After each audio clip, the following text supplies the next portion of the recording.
Hello and welcome to Zwift number 65. This is stage one, Allez Allez Allez, Croissant course. 2 laps around the Croissant course, as I said, 21.8 kilometres, 122 metres of incline. We start in that top section there where you can see the north arrow before heading round in this clockwise direction. Like I said, 2 laps. The only main inclines are where you can see that the track goes through a loop. So yeah, nice powerful start. We had 61 people enter the race, and it was a very frantic start. I was in a category 270 to 390, and went out with a great deal of effort, but you can see that we're really stretched right from the onset. And for some reason, my heart rate didn't work. Heart rate monitor, sorry, not my heart rate. My heart rate monitor didn't work initially, but I can assure you, I was working really hard here. You can see I'm back in 41st position at the moment, and you can see from the mini map in the top right how we are all stretched out. And I'm confident at this point that it'll all come back together until I get to that corner and actually see that there are some big gaps. And I've just got G Stafford out in front of me. I soon go past him in an attempt to try and catch hold of the others. You can see that I'm putting over 300 watts down, average watts of 280, which is extremely high for me. You can see another burst there going up to 4,500. Thinking that I'm going to catch hold of them. I can see the gap to the riders in front is 3 seconds. And normally I've been in situations when I've been riding these races where after about a kilometre or two, they'll just ease off slightly and you'll be more comfortable riding in and amongst the group that you're in. But you can see at this point that they are going further ahead. I am still attempting to catch hold of them. You can see that the Turvit has just gone past. G Stafford's gone past me again, as well as Jerry Wills. And I've eased off now, and I've admitted defeat, really, as we go through these inclines on the first attempt. Well, this is the lead in at the moment. The finish line is just round the corner. You'll see it when we do the U-turn at the far end. So there's one of the slight inclines, and then a slightly longer, but nothing significant on percentage incline.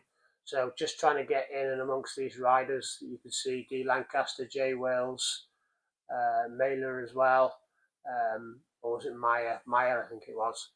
And they're here to start finish line. So once we get past this point, and it only flattens out as we get right on the finish line here, we've got 2 laps to go now.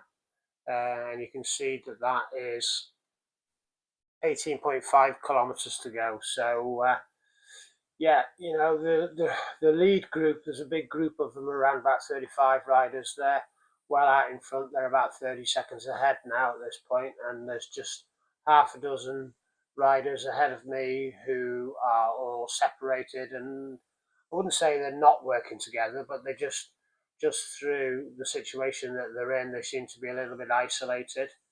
I've got Maya coming up behind me and riding alongside me, but I'm keen to try and catch hold of Lancaster, Stafford, and Wills, so you can see in front. I'm hoping that Maya will help me a little bit.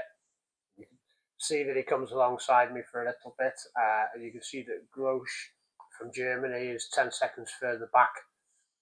And the groups are starting to settle down a bit now. The separation between the front group and the riders behind seems to have almost split into 2 groups. You can see it in the mini map on the right hand corner. There's about 4 or 5 riders ahead of me, around about half a dozen seconds ahead. And then the riders out in front, you can see, must be about 35 of them are 30 seconds ahead. And sooner or later, I do pan through to the riders out in front, and you can see that there's a huge blob of them all working together. So I was a little bit surprised that I got distance so early. I have felt quite comfortable riding in this group from time to time. I'm certainly not competing at the front end, but I felt as though I can hold my own for a little bit of time, but that certainly wasn't the case in this race here, despite the fact that the course only had 122 metres of incline, which is one of the flatter rides that I've ridden in recently in this category. So I was pleased about that, but yeah, you can see that I'm 4 or 5 seconds behind them all now, and it just looks like it's going to be a lonely ride. About a kilometre ago, I was trying to push ahead to try and catch these riders in front, and you can see by trying to do that, the gap between myself and the rider behind me opened up considerably. So I've got it back to 4 or 5 seconds here to the group in front, and I'm still attempting to catch hold of them. My average watts of 267 is really high. My highest ever finishing race is got an average watts of 264, and I know we're only 6 kilometres in, but riding at this pace was a good effort at the moment. You can see that my heart rate monitor has also kicked in, and it's reading 160 at the moment, which is too high. I want it preferably in the 140s, but I can manage with it in the low to mid 150s. So 160 is going to be a struggle to me. So just keeping an eye on the watts, you can see that my watts now are dropping down below my average watts. So I'm likely that I've eased off now, and you can see that the gap to the riders in front from being 4 or 5 seconds is now up to a dozen seconds, and the front group of around about 35 riders, that's opened up to almost a minute at this point. And I've got Groish, he's 20 seconds behind me. We've got a lap and a half to go and just under 14 kilometres. And during this part of the loop, you can see that it's only slightly undulating. There's a few slight inclines, probably about 1-2%, possibly 3. Here's the lead riders. I'll try and pan through to one of the front riders and see what's going on. I'll just pick off a few names. W Senior, his name popped up a few times when I was watching the race, so keep an eye on him. Here's the 3 riders out in front: Lone, G Vince, and I've lost the third one, sorry, but they were there a few seconds ago. But you can see that, you know, I'm completely in no man's land here. 18 seconds or 17 seconds to the riders in front, of which there are 4 of them, and then Groish is 17 seconds behind me. So yeah, what I thought I might do for a little bit of interest is try and get people to count the amount of times I say because I'm quite noticing how much I do say in the middle of each sentence. So maybe a few people can throw a few guesses in at the start of the video before watching the whole video to see how many times I say that word. So I am now going to attempt to not say it, but ultimately it's probably going to happen in the next few seconds.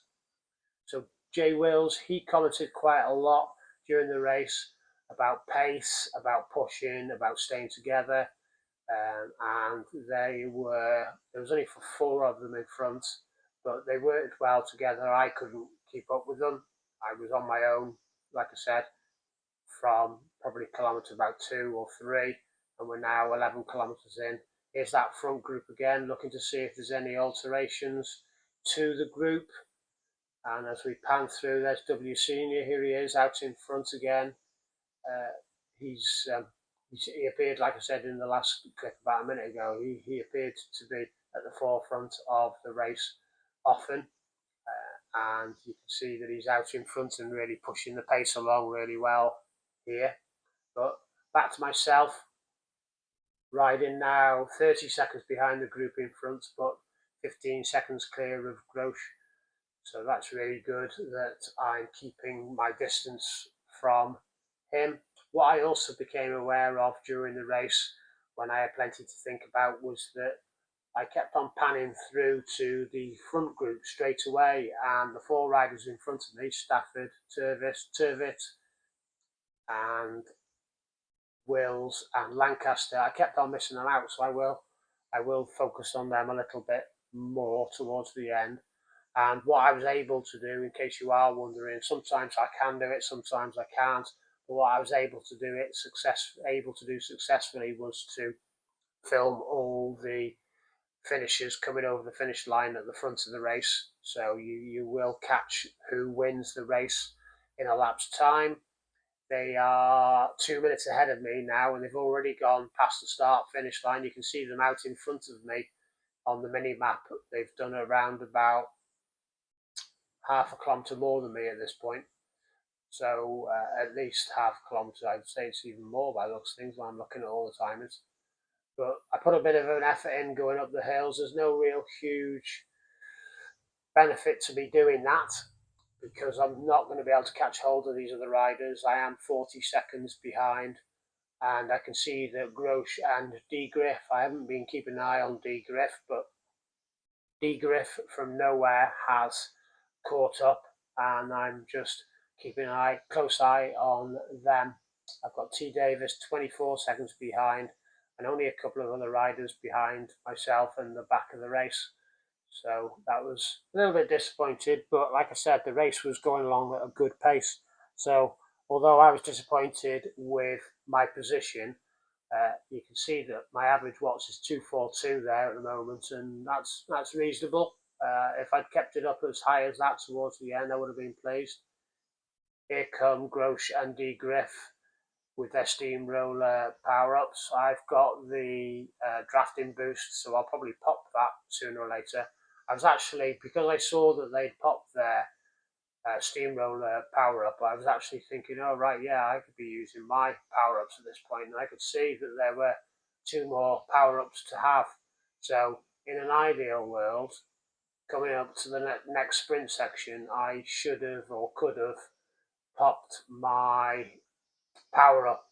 I don't know whether I got one at the next sprint, but if I'd pressed it, I would obviously have found out. I can't remember, but I certainly forgot to press it, and then I had to wait until the second sprint to get my next power up. So maybe somebody could tell me whether I did miss out on a power up at this sprint that's coming up. But happy that I can just ride alongside Grosh and D. Griff now. Didn't really want to take the lead at the moment. I've been working since the start of the race out in front, and didn't really want to be doing any more leading out. So I was happy to sit in behind the 2 riders and get some drafting from them, which ultimately meant that my watts per kilogram would have dropped further, but I was willing to sacrifice that. Here's the front group again. Let's see whose name pops up this time at the front of the group. M-Tribe from Omnirocker, sorry. And he was out in the front, and I remember his name. But, as quickly as you follow one rider, then you are then following another rider. So I'm scrolling back through the group. Here's the riders I was talking about. Oh no, that's back to my group. But I will, at some point, concentrate on the riders who are a minute ahead, Stafford and Jay Wells and the likes.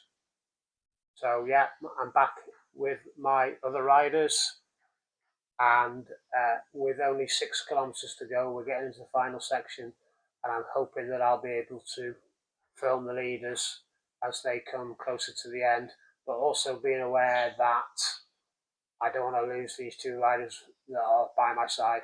So you can see I've popped my drafting boost, and at that second sprint, I was able to get another power up, which you can see again is another drafting boost. So I can't remember if I actually popped that one before the end of the race, but hopefully I did, and hopefully I took advantage of it. But for a few seconds then, the pace picked up. There's Jay Wills commenting again. He wants to get his group to hold it all together. And so the difficulty I had now with just 5 kilometres to go, I was trying to calculate how far ahead the other riders were, how far they had left in the race, so that I could film them. But whilst filming them, I needed to be very conscious that I didn't want Grosh and Griff to distance themselves from me, so that's the challenge. And a couple of months ago I struggled every single time I panned through to the front group. There's M Tribe again, focusing on K Howes now at the moment. Jay Hunt was another rider I can remember seeing who was prominent out the front. Here's my group. I didn't actually catch then when I was viewing the front group how far they had to go, but we've only got 4 kilometres, and you can see that the lead group are 3 minutes 20 seconds ahead, and they've done 20 kilometres, so they had around about 1.8 kilometres, so they'd be coming close to that loop. When I say loop, you know, like a loop, towards right at the end of the race that finished the race off on that U-turn. So here's the front riders again, saying that they've done 20.5, so they've got 1.3 kilometres to go, and there's a couple of turns here before we see the loop in the distance there, with the finish line on the top of the loop above the bridge. So I'd imagine their pace is picking up considerably now. Not sure if I stay with them to the finish line now. I do actually, and you'll see different riders. There goes somebody bombing past senior T-Van Roosmalen. He bombed off in front, but then you can see that there was various other riders at this point who also put their orange numbers down for the sprint.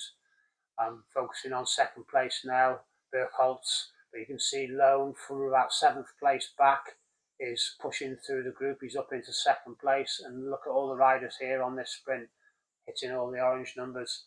So there we are, going over the finish line, and I'll clarify after I've passed the finish line the final positions, but you'll know where you are if you're watching the video. You'll know by your colours how you got on. This was the group behind, so this helped me a little bit, because whilst filming the group behind, I was able to see my time in the group. So you can see here we are with G Stafford, but right at the bottom of the screen you'll see my name, D Skids, 1:18 behind. So whilst I was riding with those, whilst I was videoing these riders, I was actually keeping a very close eye on my times, and I could see that here I'm out in front of them, so I'm not getting distance. So that was quite a good learning experience for me from that point of view. So we're watching D Lancaster in the white here. He's got 2 riders out in front of him. Looks like Stafford and Tom. Turvett and Wills are also out in front of him. So Lancaster's at the back of these riders, and they've distanced themselves from J Martins, but Lancaster bombs through past 3 of them. He's got Wills, who he's also just passed, and made a really, really strong sprint for the line, so he would have been pleased with his effort coming over the finish line. Here's myself, so I can just fully focus on myself now, riding against Grosh and D Griff. So it's not far away where Grosh puts down a real good effort. I try and stay with him. I'm slightly off guard, but you can see he's gone by this point. You can see also it's D Griff, not Grosh, who made the push. But I'm really putting down quite a few watts for me. That's pleasing that I finished with 520 watts, and you can see that I'm actually catching him.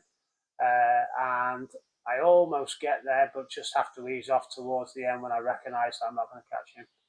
So here we go. We'll go through the top 10 now. You saw a quick glimpse of it there with Lone taking the win, but I'll go through it in more detail now.